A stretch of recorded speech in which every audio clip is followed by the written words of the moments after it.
Assalamualaikum warahmatullahi wabarakatuh. Lebih dari 2 dekade Scott Linsche mencari kebenaran hakiki.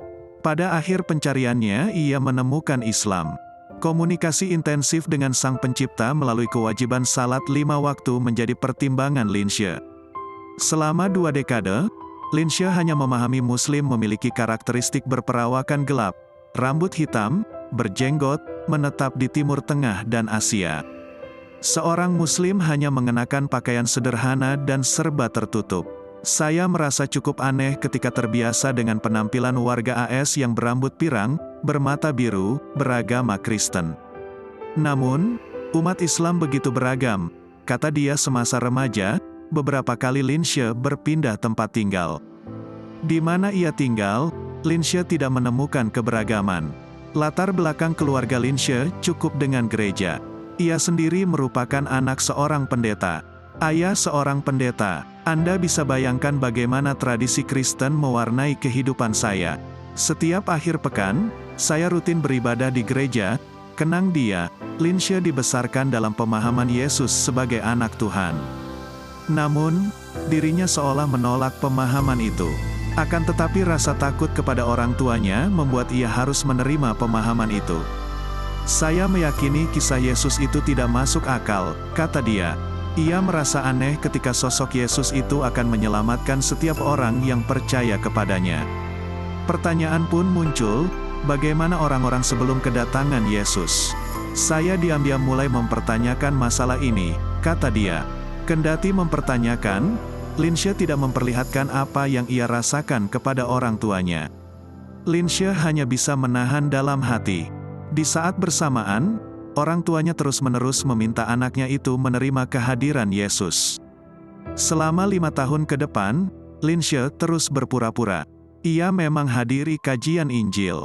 Namun, ia tidak pernah terpikir mempelajarinya. Lulus SMA, Linsche mendapatkan momentum. Ia niatkan diri pada satu hal penting, yakni kebebasan mempelajari agama lain. Hal yang pertama dilakukannya, ia pelajari ajaran Katolik Roma. Tapi itu tidak lama, Linsche kembali melanjutkan pencariannya. Untuk mempermudah niatannya itu, Linsche mempelajari agama Yahudi. Ia tertarik mendalami bahasa Ibrani. Saat itu, ia belajar bersama seorang rabi. Lagi-lagi, Linsche merasa buntu dengan tradisi Yahudi.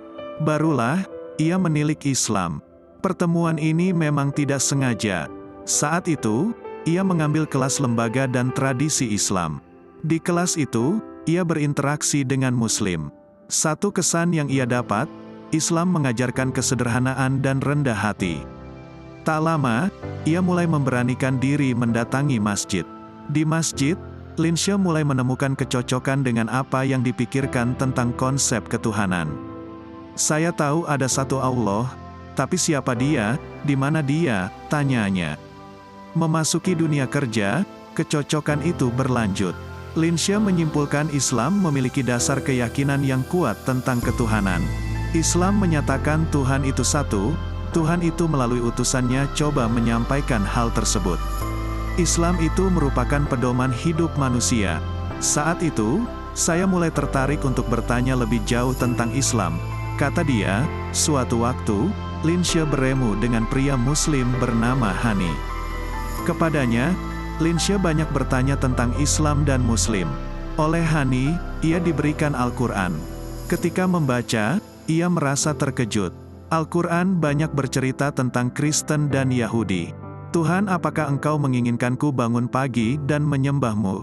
Setelah begitu yakin, saya memutuskan mengucapkan syahadat, kata dia. Usai mengucapkan syahadat, Linsche berpikir apa yang akan ia katakan kepada keluarga dan rekan kerjanya. Itu terjadi selama berbulan-bulan, tapi Linsche berusaha tenang menghadapi masalah tersebut. Saya coba lupakan itu, dengan mulai mendalami ajaran Islam. Di sini saya siap mengambil langkah berikutnya, kenang dia. Pada Januari tahun 2001, Hani mengundang Linsche mengunjungi Islamic Center Fort Collins, Colorado. Berada di sana, Linsche seolah dipanggil melakukan sesuatu. Apa yang ia rasakan coba diutarakan pada Hani. Oleh temannya itu, ia disarankan membaca Al-Quran dan mulai mempelajari tata cara salat. Jujur saya sedikit gugup, kata dia. Tak terasa, setahun sudah Linsya menjadi muslim. Selama itu, Linsya merasakan kemajuan, kemunduran dan keraguan. Kondisi itu ia coba pahami sebagai satu upaya menjadi muslim yang kafah. Saya ini manusia biasa, tentu Allah memahami kelemahan saya itu. Yang pasti, dalam hati, saya telah bekerja keras mengikut jalannya, kata dia. Wallahu a'lam bishawab. Semoga kisah di atas dapat menjadi bahan renungan dan menjadi pelajaran yang bermanfaat bagi kita semua. Wassalamualaikum warahmatullahi wabarakatuh.